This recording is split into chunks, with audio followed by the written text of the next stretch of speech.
दोनों ठीक है। अ, इसमें तो ठीक है, व्हाट्सएप में तो ठीक है बता जी, गूगल मीट में ठीक है। मनोहर भैया बताइए फेसबुक में कैसा है? अभी थोड़ा फेसबुक पे दिखने के नहीं दिख रहा। पीछे होंगे तो पूरा दिखेगा। हाँ पीछे होंगे तो पूरा ठीक ठीक दिखेगा। ठीक ठीक है ठीक है। चेहरा कट रहा है। ओ पीछे रखा पीछे।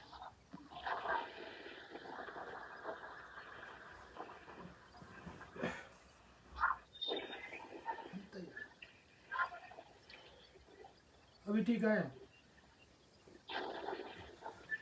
यहाँ ठीक है, गूगल मीट में ठीक है वदन जी। हाँ फेसबुक पे भी ठीक है। ठीक है ठीक, मदन जी शुरू करें? हो। जी। सर्वप्रथम महाकरुणी तथागत सम्यक संबुद्ध परम पूज्य बोधिसत्व बाबा साहेब आम्बेडकर, परम पूज्य बोधिसत्व देंगे दाइसी साइचो, इनको मेरा पंचांग प्रणाम। उपस्थित हमारे आचार्य जी को त्रिवार वंदन। उपस्थित समस्त उपासक उपासिकाओं को नमो बुद्धाय, जय भीम। जैसा कि आप सभी जानते हैं कि आज का ये हमारा 66वां धम्म वर्ग है। हर धम्म वर्ग में पूज्य आचार्य जी एक विषय पर हमें धम्म प्रवचन प्रदान करते हैं। आज के हमारे धम्म प्रवचन का विषय है बोधि सत्व देंगे दाइसी साइचो भाग 13। इस धम्म प्रवचन को शुरू करने के पहले मैं पूज्य आचार्य जी से अनुरोध करती हूँ कि वे उपस्थित समस्त उपासक उपासिकाओं को त्रिशरण पंचशील प्रदान करके आज के इस धम्म प्रवचन की शुरुआत करेंगे।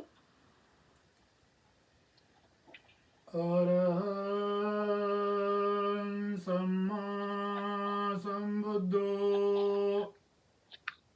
अरहं सम्मा संबुद्धो बुद्धं भगवन्तं बुद्धं भगवन्तम् अभिवादेमि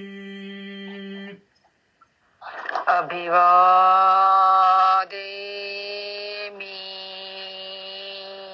स्वाखतो भगवता धम्मो स्वाखातो भगवता धम्मो धम्मं नमस्सामि धम्मं नमामि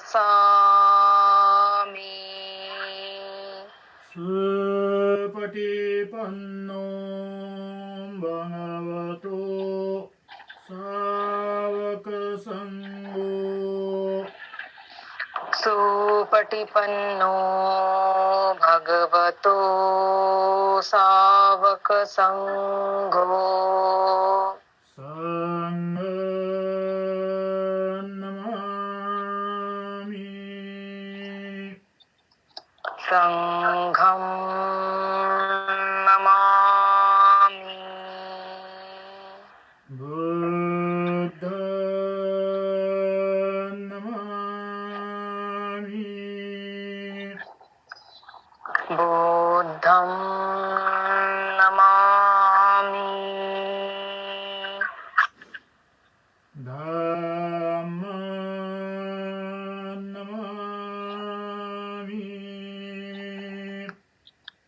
धम्मं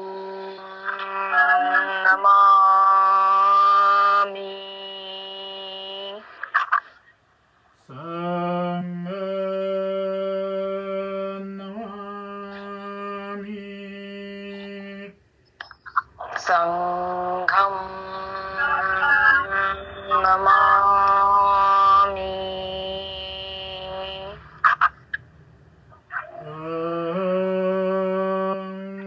वन्दामि सर्वदा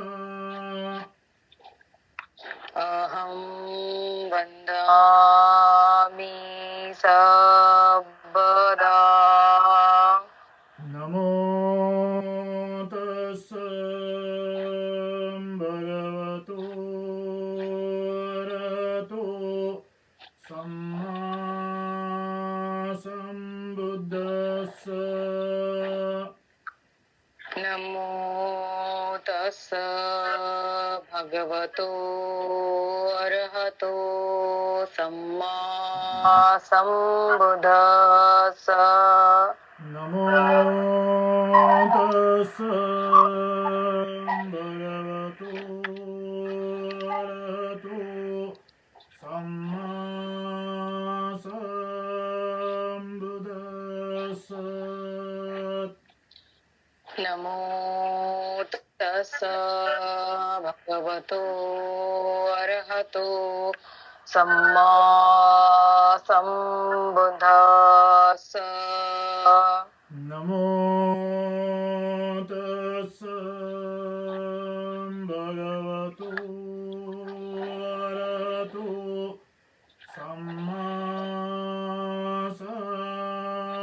संबुद्धस्स नमो तस् भगवतो अरहतो सम्मा संबुद्धस्स बुद्धं शरणं गच्छामि बुद्धं शरणं गच्छामि धम्मं शरणं गच्छामि धम्मं शरणं गच्छामि संघं शरणं गच्छामि संघं शरणं गच्छामि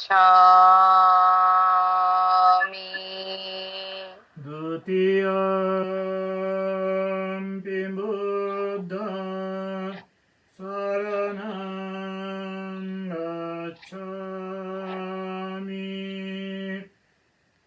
द्वितीयम्पि बुद्धं शरणं गच्छामि द्वितीयम्पि धम्मं शरणं गच्छामि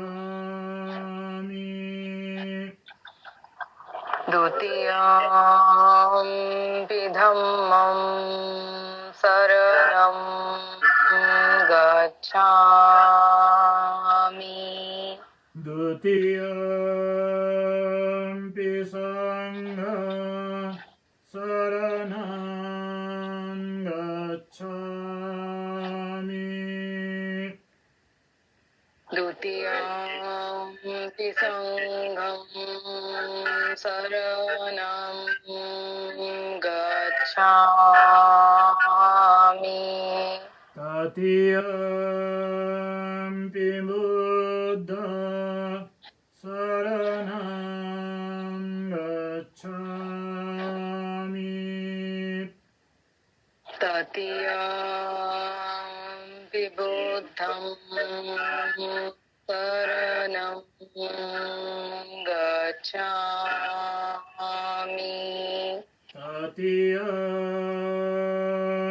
धम्मं शरणं गच्छामि तृतीयम्पि धम्मं शरणं गच्छामि तृतीयम्पि संघं शरणं गच्छामि तृतीयम्पि संघं शरणं गच्छामि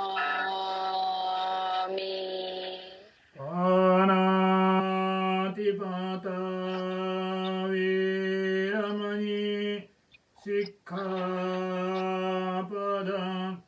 समाधियामि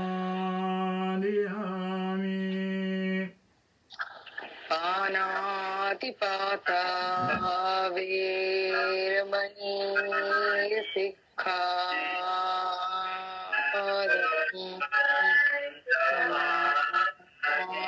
समादियामि अदीन्नदाना वीरमणि सिक्खापदं समादियामि अदीन्नदाना वीरमणि सिक्खापदं समादियामि कामेषुमिच्छाचरा वीरमणि सिक्खापदं समादियामि कामेषु मिच्छाचारा वीरमणि सिक्खापदं समादियामि मुसावादा वीरमणि सिक्खापदं समादियामि मुसावादा वीरमणि सिक्खापदं समादियामि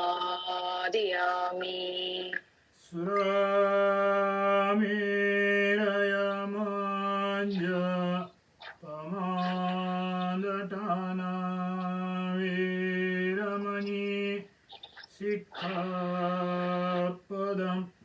समादियामि सूरामेरमज्जपमादठाना वीरमणि सिक्खापदं समादियामि सब्बपापसकरणं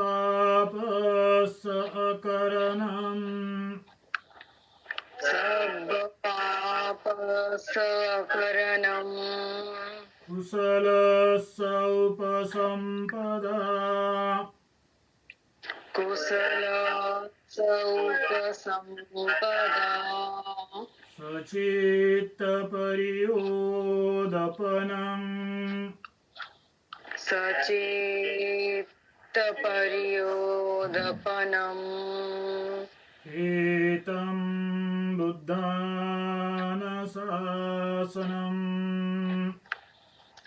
एतं बुद्धानुशासनम् साधु साधु साधु साधु साधु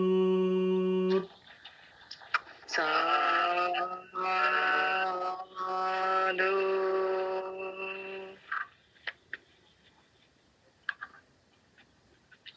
जैसा कि आप सभी जानते हैं कि आज का हमारा ये 66वां धम्म वर्ग है।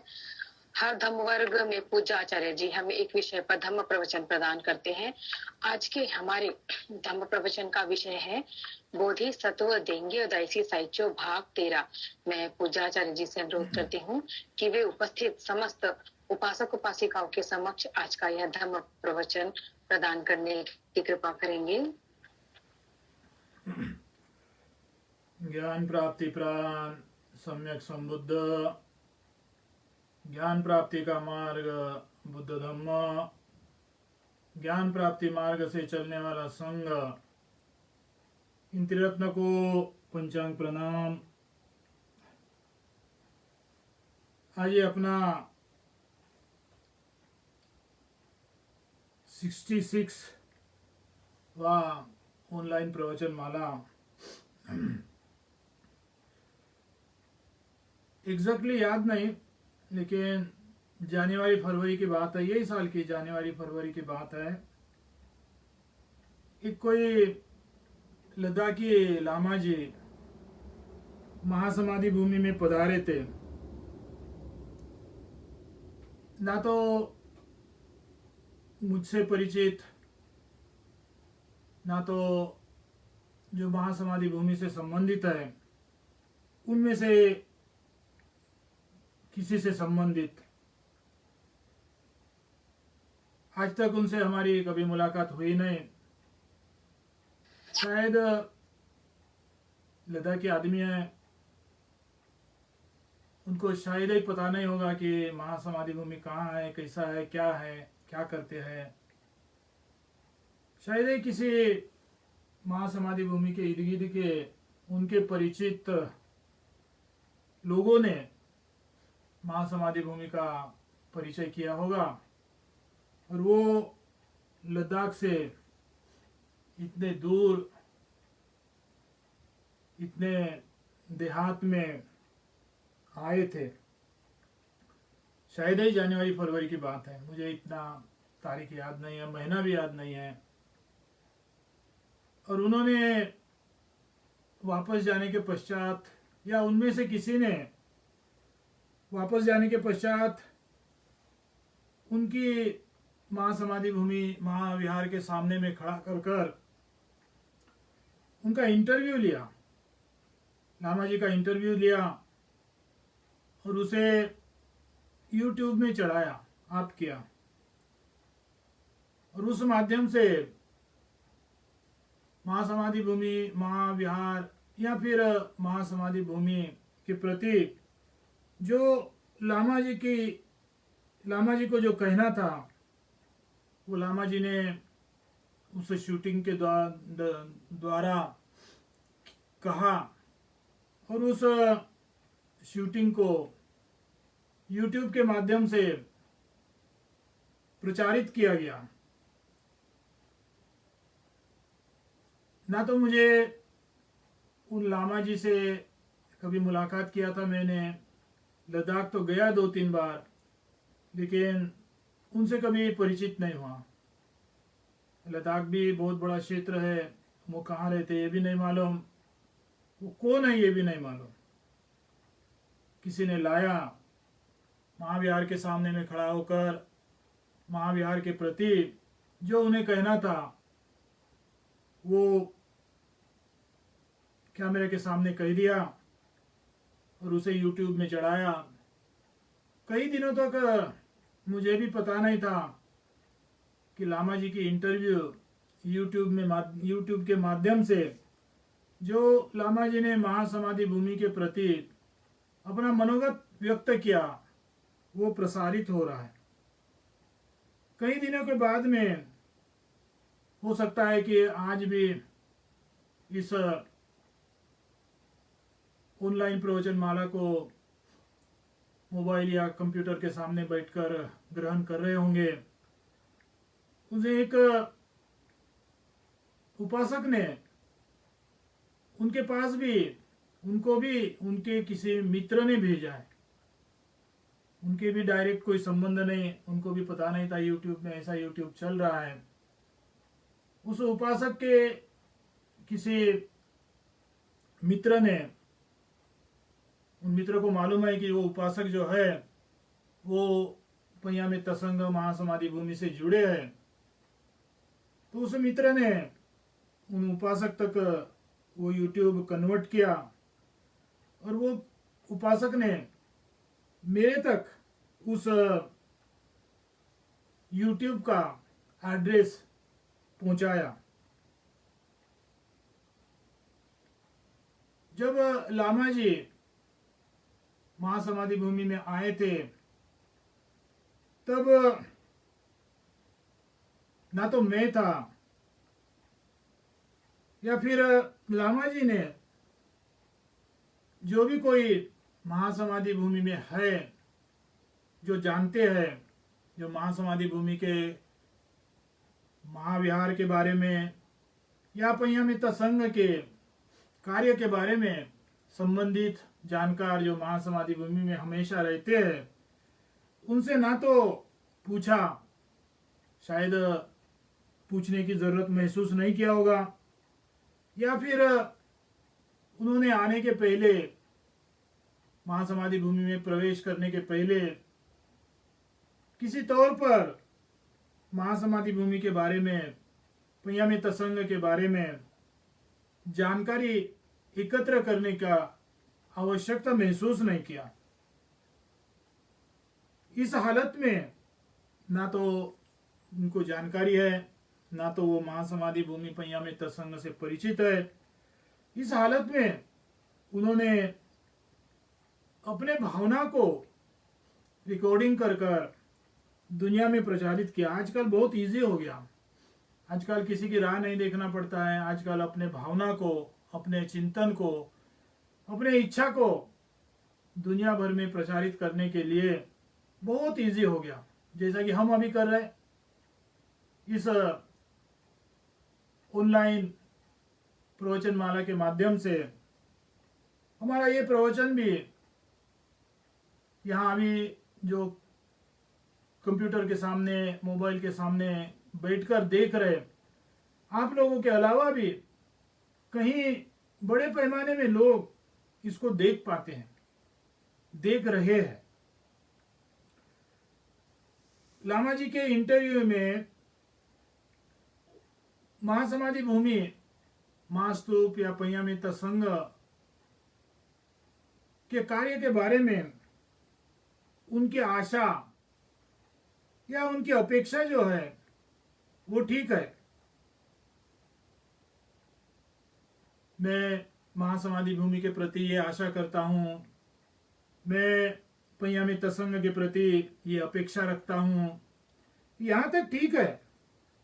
परंतु जिन्हें ना तो पय्यामे तसंग के बारे में जानकारी है, ना तो महासमाधि भूमि, महाविहार के बारे में जानकारी है, ना तो उन्होंने जानकारी प्राप्त करने की आवश्यकता महसूस किया, फिर भी इस हालत में उन्होंने महासमाधि भूमि के प्रति उनके मन में जो आया वो बोल दिया। उन्हें ये तक नहीं मालूम कि महासमाधि भूमि, महाविहार कब निर्माण हुआ, दान राशि कैसे जमा कर किया गया, वहाँ जो महासमाधि भूमि, महास्तूप का, महाविहार का आकार जो है वो आकार क्यों ऐसा बनाया गया, उन्हें छटाक भर की भी जानकारी नहीं। दान कहाँ से आया इसकी जानकारी नहीं, वो आकार किसने बनाया, कैसे बनाया, क्यों बनाया, इसके बारे में उनकी जानकारी शून्य है। परंतु वो लामा जी ने अपने जानकारी को दिखावा करने, उनकी इच्छा हो या ना हो, नतीजा मैंने देखकर, उस इंटरव्यू को देखकर मुझे तो लगा कि वो अपने जानकारी के ना जानने के बावजूद भी अपने जानकारी का दिखावा कर रहे हैं। इसलिए उनके पास कोई इंफॉर्मेशन नहीं है, कोई जानकारी नहीं है, वो फक्त और फक्त अपने अज्ञानता को पेश कर रहे हैं, लेकिन जानकारी के तौर पर, और ना जानकर, बिना इंफॉर्मेशन जब वह महासमाधि भूमि, महास्तूप, महाविहार या फिर पय्यामे तसंग के बारे में जो भी कुछ इंटरव्यू में अपनी भावना, अपनी जानकारी पेश कर रहे हैं, भावना ठीक है, लेकिन जो जानकारी पेश कर रहे हैं वो सब मोस्टली गलत जानकारी लोगों को दे रहे हैं। शायद इसी रिकॉर्डिंग को वो अपने मुल्क लद्दाख में ले जाकर उस इंटरव्यू को शायद उनके जो तमाम अनुयायी हैं, उनके जो तमाम उपासक उपासिका हैं, या फिर लामा जी के तौर पर शिष्या होंगे, उनको दिखाएंगे। या फिर यूट्यूब में जो आप किया गया, उसके माध्यम से लोग महासमाधि भूमि पय्यामे तसंग के बारे में जो जानकारी प्राप्त करेंगे, ये जानकारी या तो आधा अधूरा होगा या तो गलत होगा। और विशेष करके लद्दाख के लोगों को उन्होंने, कुछ लोग हैं लद्दाख से भी, कुछ लोग महासमाधि भूमि में आए थे, या फिर हमारे से जो डायरेक्टली संबंध रखते हैं, उनके लिए ठीक है कि वो जानते हैं, उन्होंने देखा है, उन्होंने परखा है। लेकिन लामा जी के जो संबंधित लोग होंगे, वो ज्यादा से ज्यादा लोग, या कहा जाए तो सभी लोग, ना तो पय्यामे तसंग के कार्य को जानते होंगे, ना तो महासमाधि भूमि को प्रत्यक्ष देखा होगा, कहीं फोटो में देखा होगा, कोई यूट्यूब में देखा होगा, कोई और माध्यम से देखा होगा, लेकिन प्रत्यक्ष अपने नजर से नहीं देखा है। इसीलिए ये लामा जी ने जो इंफॉर्मेशन पेश किया, उनके लिए वही इंफॉर्मेशन सब कुछ है। उनके लिए दूसरा कुछ इंफॉर्मेशन प्राप्त करने का गैजेट भी नहीं है, प्राप्त करने का मार्ग नहीं है। तो उनके लिए जो लामा जी और लोग लद्दाख हिमाचल प्रदेश में लामा जी बोले, भिक्षु बोले, तो उनको बड़ा मान सम्मान है। आप यकीन ना कर सकते, इतना मान सम्मान है। और जो हमेशा मान सम्मान को प्राप्त किया, एक लामा जी जो इंफॉर्मेशन दे रहे, तो साहजिक है कि लोग उस इंफॉर्मेशन को ही सत्य स्वीकार करेंगे। लेकिन मैंने जब देखा, या शायद मेरे पास जिन्होंने उस YouTube का एड्रेस भेजा, उस YouTube को देखकर मेरे पास भेजने वाले उपासक वो स्वयं चकरा गए होंगे कि इसमें सत्यता कितनी है। ज्यादा तौर पर ना इतिहास सत्यता में बोला जा रहा है, ना वहाँ जो मौजूद माहौल है उसके बारे में सत्यता से बोली जा रही है। वो मार्फत लामा जी के अपने भावना को सत्य के तौर पर पेश कर वो वीडियो बनाया गया है। तो उपासक भी चकरा गए। इसी कारण मेरे यहाँ भी उस YouTube के एड्रेस को भेजा।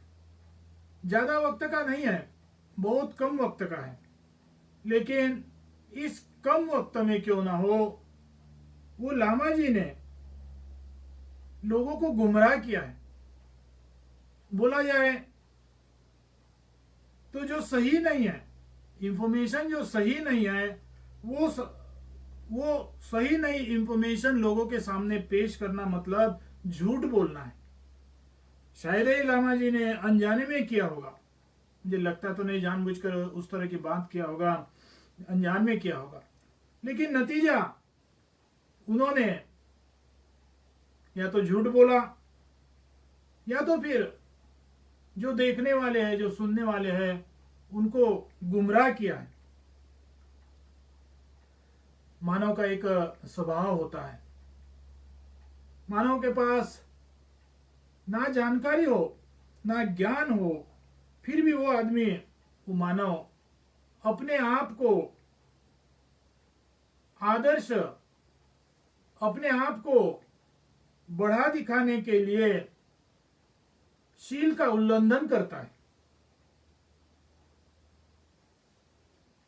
यहां अभी जो मैं पेश कर रहा हूं, इसी घटना से आप समझ सकते हैं कि गुमराह करने का अर्थ होता है कि पानातिपाता वेरमणि सिक्खापदम समादियामि। पानातिपाता का अर्थ ये नहीं कि किसी के शरीर को दुख पहुंचाना, किसी के मन को दुख पहुंचाना, वह भी पानातिपाता होता है। किसी को गुमराह करना, वो भी पानातिपाता होता है। अर्थात ये लामा जी ने जाने अनजाने में पंचशील का जो सबसे पहला शील है उसका उल्लंघन किया।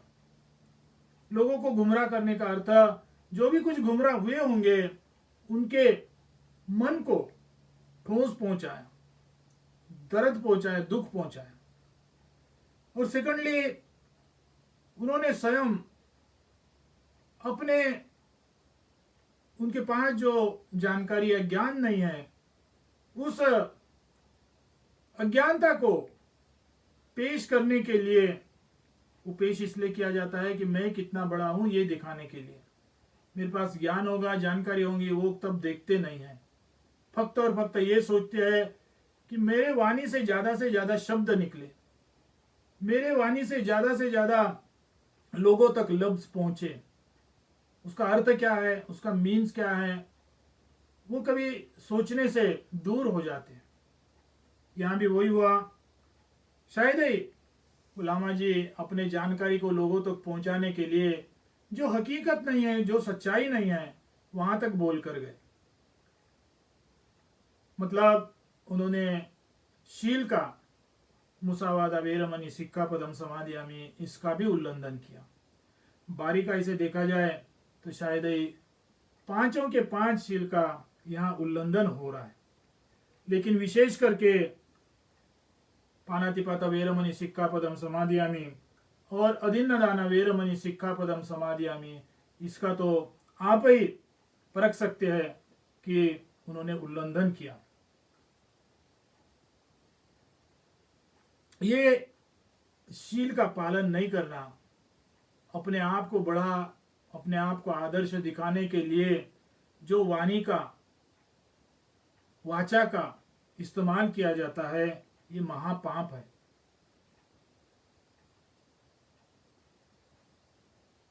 यहां हम दो बात को सीख सकते हैं। मैं कोई उस लामा जी का, उन लामा जी का, वो कौन है मुझे मालूम नहीं, इसलिए मुझे वो हक भी नहीं है कि मैं उनकी आलोचना करूं, मैं उनका विरोध करूं। लेकिन इस बात से हम ये तो सीख सकते हैं, मैं उनका क्रिटिसाइज नहीं कर रहा हूं, मैं उन लामा जी का क्रिटिसाइज नहीं कर रहा हूं। कल जाकर हम स्वयं भी उस तरह का जीवन ना जिए, हमारे काया से गलत काम ना हो, हमारी काया किसी दूसरे को गलत मार्ग से ना ले जाए, हमारा वाचा वाणी ये किसी के जीवन को त्रास दुख ना पहुंचाए, किसी को गलत मार्ग से ना ले जाए, किसी को गुमराह ना करे। हमारा चित्त ये किसी के जीवन को नुकसान ना पहुंचाए, ये किसी के जीवन को अमंगल तक ना पहुंचाए। ये हमारे ऊपर लागू है। किसी के क्रिटिसाइज करने के लिए मैं नहीं बोल रहा हूं। ये जो एक उदाहरण दिया हूं,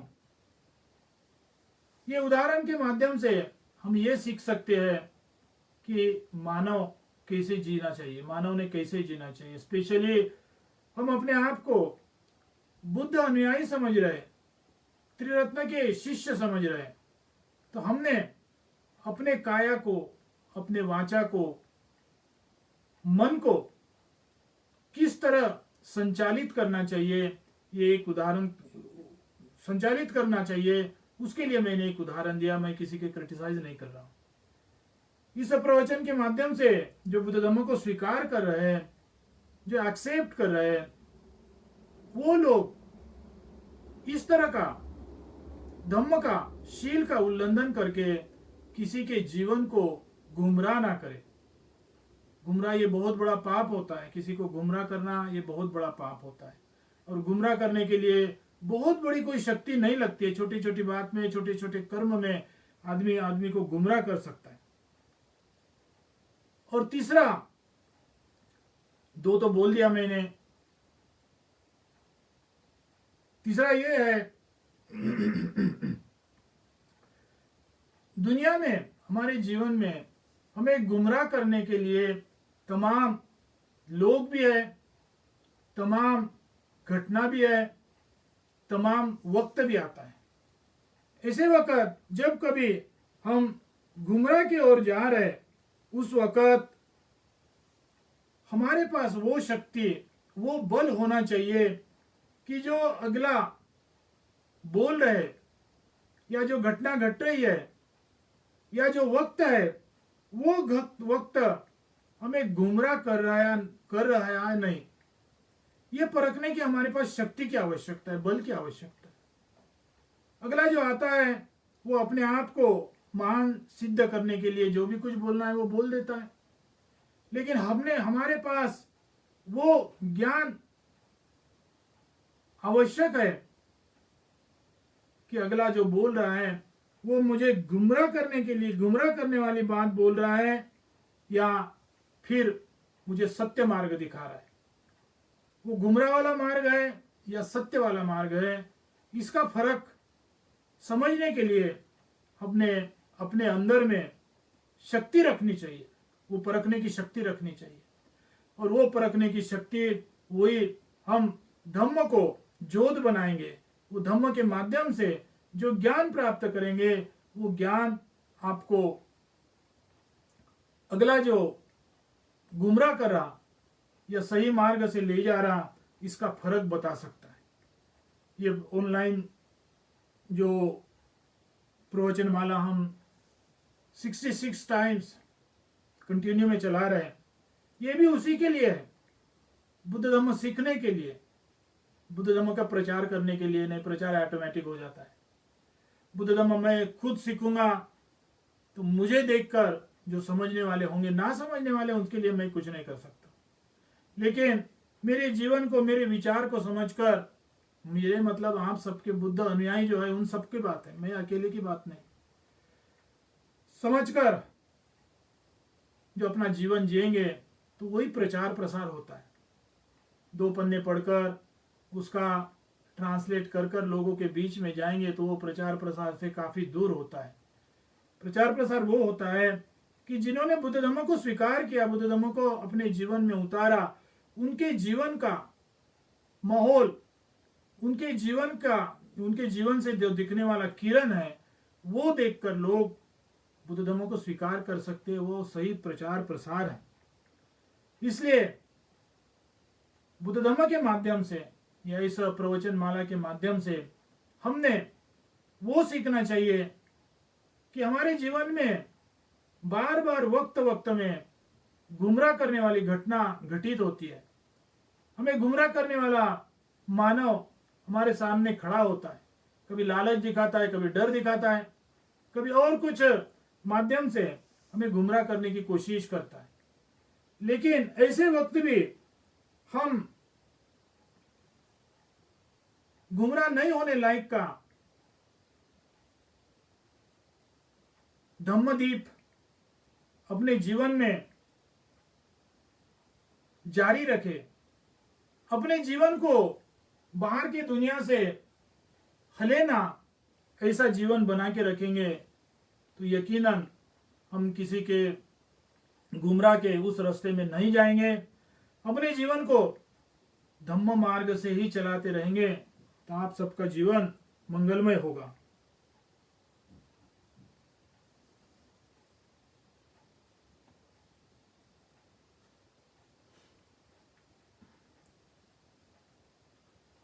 आज हमारा ये 66 टाइम्स का ऑनलाइन प्रवचन माला और बोधिसत्व देंग्यो दाइशी साइचो जी, इनके प्रति 13वां प्रवचन माला है। लास्ट टाइम तक उन्होंने देंग्यो दाइशी जी ने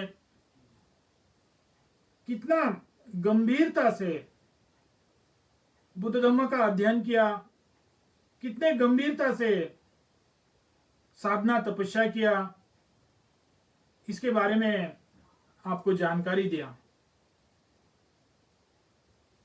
और आप उनके जो 12 वर्ष के गंभीर साधना, गंभीर अध्ययन, और साथ में आज भी वो 1200 वर्ष पहले जो स्टार्ट हुआ वो आज भी इस पर्वत के ऊपर जारी है।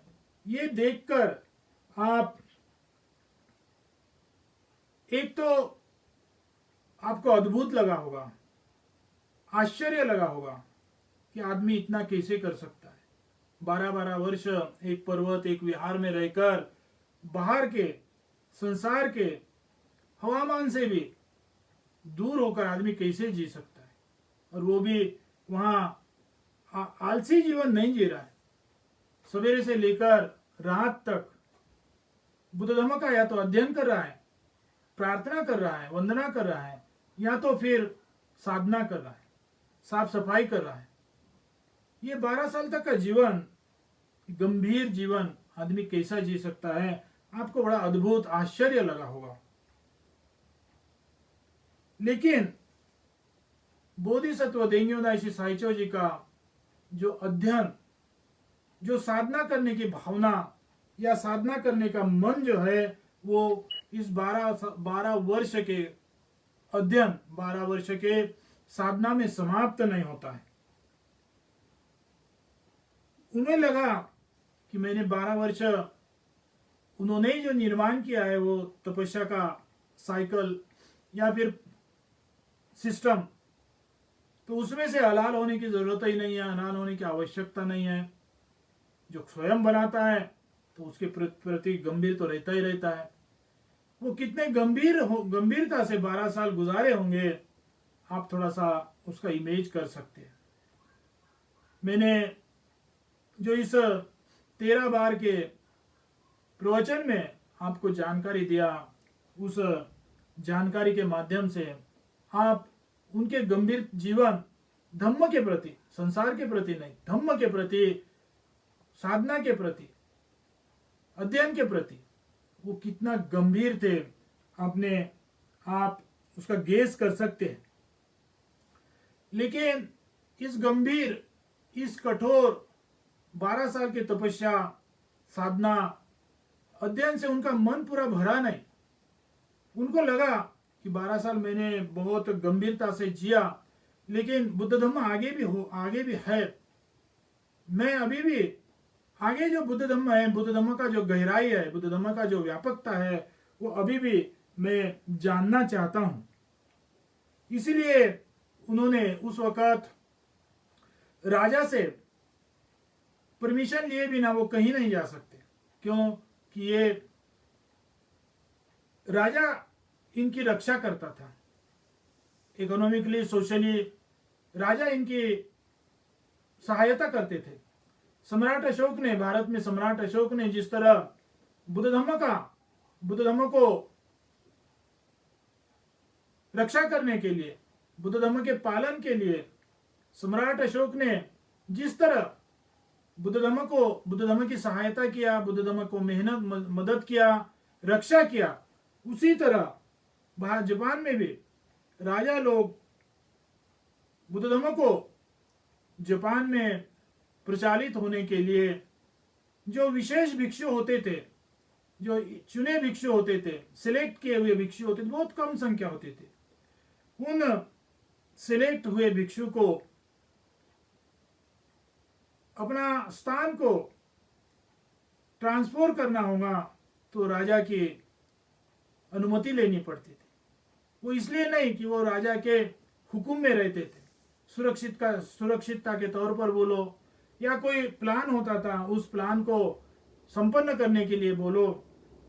हर जो राजा के मार्फत से जीने वाले भिक्षु होते थे, राजा के सहायता से जीने वाले भिक्षु होते थे, उनको स्थानांतर करने के लिए राजा की अनुमति लेनी पड़ती थी।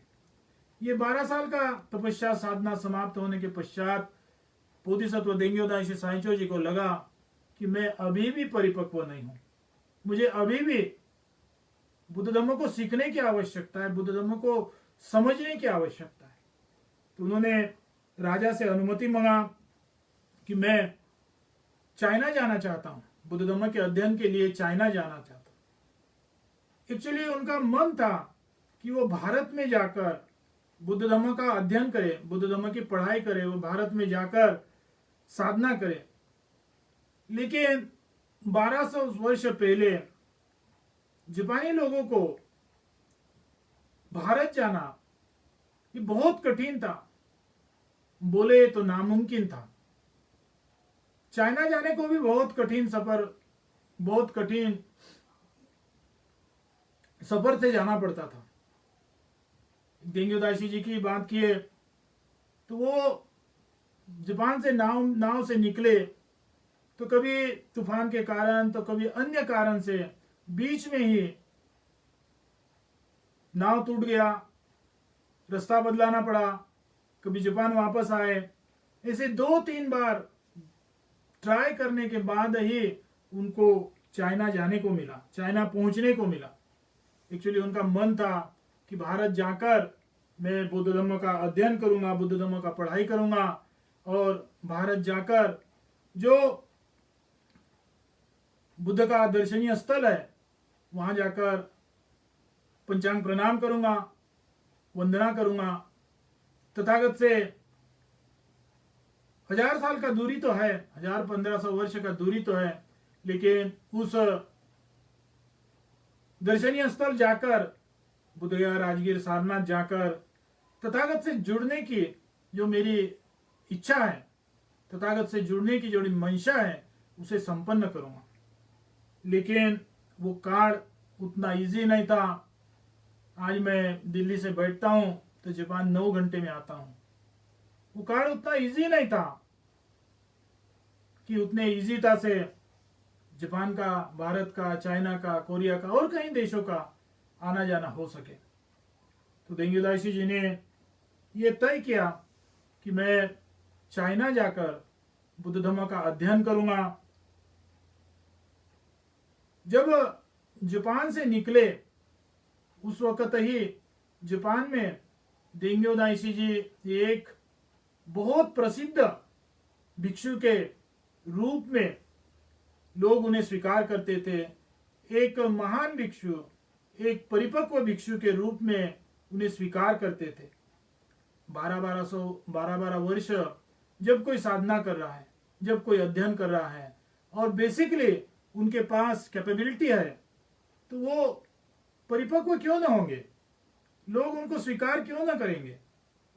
इस परिस्थिति में देंग्यो दाइशी जी जापान में थे। परंतु वो जब चाइना में गए, आज लोगों का यह भी कहना है, जापानी लोगों का यह भी कहना है कि आज जो जापान में बुद्ध धर्म कई वर्षों से, सदियों से स्थापित है, कंटिन्यूता में है, उसका सबसे बड़ा कारण होगा तो बोधिसत्व देंग्यो दाइशी साइचो, ये जापानी लोगों की भावना है। और ये महान लोगों ने इस तरह स्वीकार किया। वो परिपक्व महान भिक्षु जब चाइना में जाता है, वो भी राजा के प्रतिनिधि के तौर पर, राजा ने उन्हें ऐसे वैसे नहीं भेजा था, राजा ने अनुमति दिया और राजा ने एक शब्द उस अनुमति के साथ जोड़ा कि आप मेरे प्रतिनिधि के तौर पर, एक चिट्ठी भी दिया उनको, चाइना जाकर उन्हें तकलीफ ना हो इसलिए उन्हें एक चिट्ठी भी दिया कि ये मेरे जापान के उस वक्त के राजा के प्रतिनिधि है। इतना बड़ा भिक्षु, इतना परिपक्व भिक्षु अभी भी पढ़ने की तमन्ना, बुद्ध धर्म को समझने की तमन्ना, इच्छा, आशा समाप्त नहीं करता है। और जब चाइना जाता है, चाइना जाते हैं, उस वक्त उनको जहां जहां पता था कि ये जगह में कोई ज्ञानी भिक्षु है, उस जगह में परिपक्व भिक्षु है, तो वहां गए। वहां गए का मतलब इतना आसान नहीं है कि ट्रेन में बैठे, बस में बैठे, टैक्सी में बैठे, कार में बैठे। हजारों किलो पैदल गए। पैदल जाकर जिन भिक्षु से, वो उम्र से भी छोटे होंगे, वो ज्ञान से भी छोटे क्यों ना हो, लेकिन जिनके पास जाकर उनको अध्ययन साधना करना था, उनके साथ जाकर प्रथम इतना तल्लीन हुए, इतना नमस्त होकर पंचांग प्रणाम कर कर उनसे विनंती किया कि मुझे जो मेरी कमजोरी है बुद्ध धर्म के बारे में, मैं जो नहीं जानता हूं, आपके पास जो ज्ञान है वो मुझे देने का कष्ट करे। आप इस बोधिसत्व देंग्यो दाइशी साइचो जी का एक महानता देख सकते, देखना भी नहीं है, उस आदमी को अपने जीवन में प्रोग्रेस करना है तो अपनी अवस्था, वो कि बड़े से बड़े भी होंगे, महान से महान भी होंगे, तो भी उस अवस्था को भूल कर ही किसी के सामने नमस्तक होकर पढ़ने की इच्छा रखे तो ही कुछ हम बुद्ध धम्म हो या संसार में जो सीखना चाहिए, समझना चाहिए, वो घटना हो, वो सीख समझ सकते हैं। आज वक्त हो गया तो आज का प्रवचन यहीं समाप्त करते हैं। मैं आशीर्वाद गाथा बोलूंगा, आपने स्वीकार करना है, ग्रहण करना है। नत्थि मे शरणं अय्यं बुद्धो मे शरणं वरम् एतेन सच्चवञ्जेन होतु ते जयमङ्गलम्। नत्थि मे शरणं अय्यं धम्मो मे शरणं वरम् एतेन सच्चवज्जेन होतु ते जयमङ्गलम्। नत्थि मे शरणं अय्यं संघो मे शरणं वरम् एतेन सच्चवज्जेन होतु ते जयमङ्गलम्। इमाय बुद्धपूजाय कथाय शुद्धचेतसा चिरन्ति तन्तु सद्धम्मो लोकोऽन्तु सुखी सदा। इमाय धम्मपूजाय कथाय शुद्धचेतसा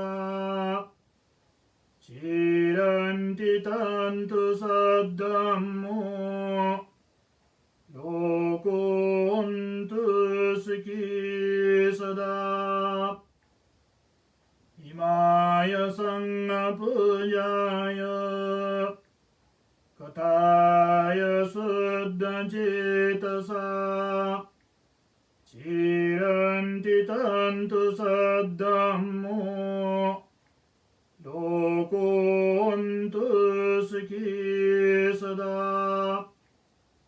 सर्वपापस्सकरणं कुशलस्सौपसम्पदा सचित्तपरियोदपनम् एतं बुद्धानुशासनम्।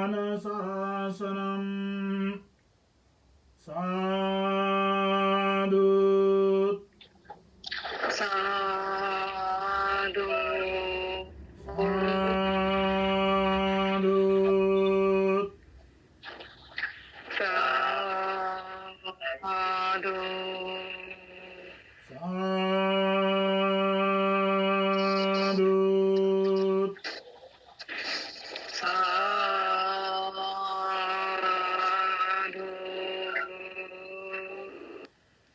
गंगा में बंदे जी।